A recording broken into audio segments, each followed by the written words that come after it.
जय माता दी मित्रों, मेरा नाम पंडित प्रकाश जोशी। स्वागत है मेरे YouTube फेसबुक चैनल एस्ट्रो आज में। मित्रों, आज हम चर्चा कर रहे हैं जैमनी यानी मिथुन राशि के नवंबर के मंथली राशि फल की। कैसी होगी मिथुन राशि की, धन की, स्वास्थ्य की, परिवार की, उनके दाम्पत्य जीवन की, उनकी प्रेम की स्थिति, इसके बारे में इस कार्यक्रम में डिटेल में हम चर्चा करने वाले हैं। पॉइंट टू पॉइंट इस कार्यक्रम में हम मंथली राशि फल में चर्चा करने वाले हैं। और जितने भी मिथुन राशि वाले हैं, मैं उनसे पूछना चाहता हूं, साल 2024 जो आने वाला है वो आपके लिए कैसा रहेगा? क्या आप जानते नहीं जानते?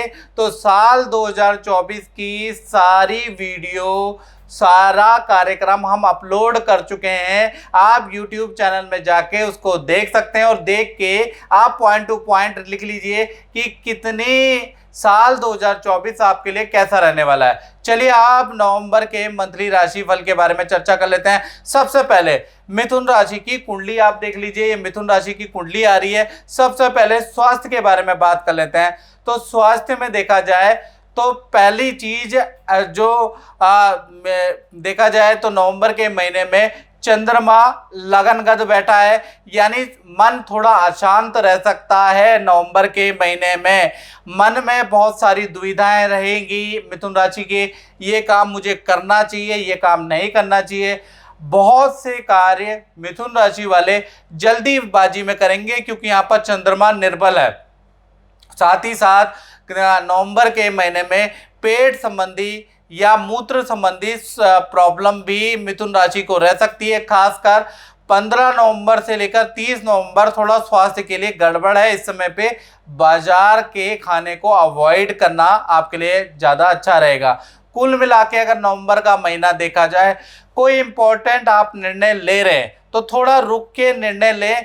थोड़ा जल्दीबाजी में निर्णय देखा जाए तो नवंबर में ना ले, क्योंकि चंद्रमा यहाँ पर कमजोर है। मन में अशांति नवंबर में रहने वाली है। बात करें धन की स्थिति की, तो धन की स्थिति के बारे में बात करें तो धन की स्थिति नवंबर में नॉर्मल रहेगी।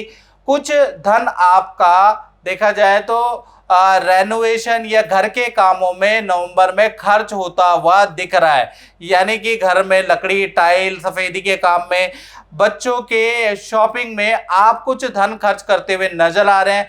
साथ ही साथ नवंबर के महीने में माता पिता से आपको कोई गिफ्ट, कोई धन लाभ भी नवंबर में मिल रहा है। साथ ही साथ देखा जाए 1 तारीख से लेकर 30 नवंबर में धन में वृद्धि भी हो रही है।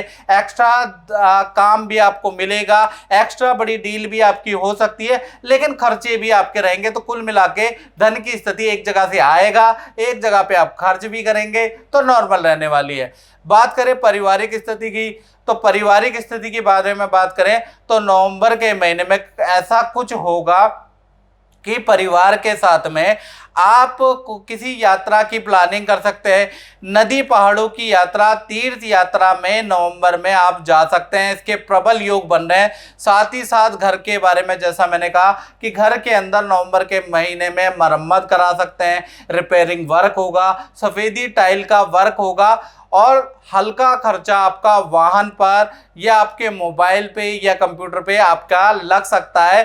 खासकर देखा जाए तो 1 नवंबर से लेकर 13 नवंबर में थोड़ा आप घर का कार्यों में ज़्यादा तवज्जो देने वाले, इसी समय पे आपका ज़्यादा खर्चा रहेगा।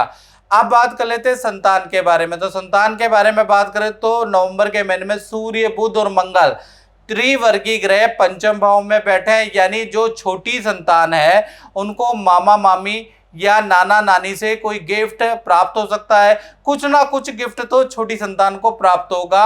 और कहीं ना कहीं बड़ी संतान का देखा जाए तो करियर में अच्छी ग्रोथ नवंबर में लिखी है। नया प्रोजेक्ट आपकी 18 प्लस जो बड़ी संतान है उनको मिल सकता है। साथ ही साथ मित्रों के साथ में नदी पहाड़ों की यात्रा भी बन सकती है। बस नवंबर के महीने में जो बड़ी संतान है उनका वाहन में खर्चा होगा, यानी वाहन संबंधी कोई खर्चे के योग नवंबर में बड़ी संतान के बन रहे हैं। तो कुल मिला के संतान भाव भी अच्छा है। अब बात कर लेते हैं विद्यार्थियों की, स्टूडेंट की, तो उनका नवंबर का महीना 2 भागों में बढ़ जाता है। 1 तारीख से लेकर 8 नवंबर तक देखा जाए तो भाई आपको वाहन चलाते हुए स्टूडेंट को सावधानी बरतनी है, क्योंकि हल्की चोट के योग बनते हैं, हल्का वाहन से आपके एक्सीडेंट के योग बनते हैं। तो 8 नवंबर तक आपको सावधानी बरतनी है। 9 नवंबर से 30 नवंबर तक देखा जाए तो समय अच्छा है। मित्रों के साथ में आप किसी ट्रिप को प्लान कर सकते हैं, मित्रों के साथ में आप ट्रिप जा सकते हैं। माता पिता के वहां पर जाना आपका हो सकता है, या माता पिता के साथ कुछ दिन रहने का या कुछ दिन बिताने का आपको सौभाग्य प्राप्त होगा। तो कुल मिला के एक तो माता पिता से अच्छा सुख आपको प्राप्त हो रहा है, माता पिता कुछ गिफ्ट, बड़ा उपहार विद्यार्थी को दे रहे, वहीं पर नवंबर में किसी ट्रिप का भी आप मित्रों के साथ प्लान कर रहे हैं। यानी नवंबर का महीना 8 नवंबर के बाद अच्छा है। अब बात कर लेते हैं मिथुन राशि वाले उनकी, जो नौकरी करते हैं। तो नौकरी के लिए देखा जाए तो 1 तारीख से लेकर 15 नवंबर तक बात करें तो काम का लोड आपके ऊपर ज़्यादा रहने वाला है, काम की टेंशन आपको ज़्यादा रहेगी, साथ ही साथ इंक्रीमेंट भी होगा, लेकिन उससे आप संतुष्ट नहीं हो पाएंगे, उतना नहीं हो पाएगा जितना आप उम्मीद कर रहे थे, इसलिए थोड़ा टेंशन में रहेंगे 15 नवंबर तक। 16 तारीख से लेकर 30 नवंबर तक देखा जाए तो मंगल देव तुला राशि से निकलकर वृश्चिक राशि में चले जाएंगे, यानी काम में सेल जबरदस्त रहेगी, आपका परफॉर्मेंस बहुत अच्छा रहने वाला है, यानी आपके लिए तालियां बजने वाली ऑफिस में, या सीनियर आपकी तारीफ करने वाले। कुछ आप ऐसा काम कर सकते हैं, कुछ ऐसा निर्णय ले सकते हैं जिससे आपका मंगल जब वृश्चिक राशि में जाएंगे, यानी 15 के बाद 16 से 30 के बीच में आपका वर्क परफॉर्मेंस बड़ा अच्छा रहेगा। आप बात कर लेते हैं मिथुन राशि वाले उनकी, जो दाम्पत्य जीवन में, यानी कि दाम्पत्य जीवन की बात कर लेते हैं। पति पत्नी हो चाहे प्रेमी प्रेमिका हो, तो उनको देखा जाए तो शुभ और अशुभ दोनों तरह का फल नवंबर में मिलेगा। सबसे पहले हम शुभ के बारे में बात कर लेते हैं। तो भाई आपके पार्टनर का पद प्रमोशन का योग नवंबर में बनता है। पार्टनर के साथ में आप नदी पहाड़ तीर्थ यात्रा की प्लानिंग भी कर सकते हैं। पार्टनर जहां पर जो इच्छा कर रहा था कि भाई हमें यहाँ जाना चाहिए, आपसे वो डिमांड कर रहा था कि मुझे ये चाहिए, वो चीज़ पार्टनर की नवंबर में पूरी होती हुई नजर आ रही है, यानी पार्टनर के साथ में रिलेशन अच्छा है। अब अशुभ के बारे में बात कर लेते हैं। तो अशुभ क्या मिलेगा कि पार्टनर का नवंबर के महीने में कोई वस्तु चोरी हो सकती है, कोई वस्तु हानि हो सकती है, पार्टनर के पैर में हल्की सी चोट लग सकती है, या मसल पेन हो सकता है। तो पार्टनर थोड़ा हेल्थ से परेशान रहेगा, लेकिन करियर फाइनेंशियली इच्छा के अनुसार नवंबर का महीना अति उत्तम रहने वाला है। जय माता दी सौरभ जी। प्रभु मैं आपसे ये पूछना चाहता हूँ कि आप गुरुदेव से तो बहुत समय पहले से जुड़े हुए हैं, तो कैसा आपका अनुभव रहे, थोड़ा बता दीजिएगा। अनुभव बहुत अच्छा है जी, बहुत अच्छा अनुभव रहा है। कई सालों से जुड़ा हुआ हूँ आपके साथ जी। और शुरू में तो विश्वास नहीं होता था कि एस्ट्रोलॉजी के अंदर, पर जैसे जैसे गुरु जी ने बताया, चीज़ें बताई शुरुआत से लेके कि आप कुछ रत्न धारण कर लो, तो हमें लगता था कि यार यंग एज में रत्न धारण करने से कुछ हो जाता है, पर उसका बड़ा फ़ायदा मिलता है।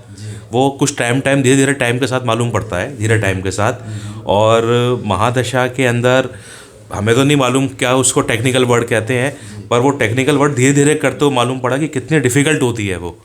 टाइम बीतता चले जाता है, और गुरुजी ने ना बहुत समय अच्छा निकलवाया है मेरा। वक्त तो थोड़ा टाइट होता ही है, समय तो कठिन होता ही है, पर उस कठिन के अंदर सहूलियत हो जाती है आपको, और कम से कम इच्छा शक्ति बढ़ जाती है। मन के सारा खेल सब विश्वास का है। विश्वास अगर अच्छा है आपका तो सब चीज़ अच्छे से होती चली जाती है। पर गुरुजी का बहुत साथ रहा है, हर वक्त साथ रहा है, उसके लिए मैं बहुत बहुत बहुत बहुत उनका आभारी हूँ। बहुत बहुत शुक्रिया। गुरुजी ने जो भी उपाय आपको दिए हैं बहुत कारगर रहे हैं जी, बहुत कारगर रहे हैं। इसमें सारी चीज़ ना आपकी श्रद्धा की है, और श्रद्धा अगर अच्छी है तो सब चीज़ कारगर है, और बहुत कारगर है जी। मेरे लिए तो बहुत कारगर है, मैं तो उसका सत नमन करता हूँ जी। चलो बहुत बहुत धन्यवाद गुप्ता जी। धन्यवाद जी। माता रानी आप पे कृपा बनाए रखे। धन्यवाद जी। अब बात करते हैं उनकी, जो मिथुन राशि वाले व्यापार करते हैं, तो उनके लिए नवंबर का महीना अच्छा और बुरा दोनों तरीके का रहने वाला है। एक तरफ नवंबर में काम में तेजी रहेगी, बड़ा कॉन्ट्रैक्ट मिल सकता है, यानी देखा जाए तो काम के लिए नवंबर का महीना अति लाभकर है। लेकिन जो भी काम मिलेगा, जो भी काम में तेजी रहेगी, उसमें टेंशन रहेगी, ग्राहकों से बहस रहेगी, काफ़ी माल रिटर्न भी आएगा, काफ़ी कंप्लेंट भी होगी। यानी कि मानसिक रूप से आप परेशान रहेंगे, लेकिन आर्थिक रूप से ये जो महीना अच्छा रहने वाला है, यानी प्लस और माइनस दोनों तरह का ये महीना रहेगा। तो मित्रों, इस कार्यक्रम में बस इतना ही। मुझे दीजिए इजाज़त। जय माता दी। मेरा नाम सुखमीत कौर है, मैं कनाडा दी रहने वाली हाँ। तो मैं इन्हों नूं बहुत प्यार करनी हाँ, और मेरे घर वाले मान गए हैं और इनके घर वाले नहीं माने हैं। बस एक बार चैनल देखा था, टीवी पे चैनल देखा था, पंडित जी का प्रोग्राम आ रहा था, पंडित प्रकाश जोशी जी का। उनके शरण में गए, उनसे सारी अपनी परेशानियां बताईं और उन्होंने हमें जो जो बताया हमने वो किया। आज उनकी कृपा से इनके साथ मेरी शादी हो गई है और खुशी जीवन व्यतीत कर रहे हैं। जय हो पंडित प्रकाश जोशी जी की।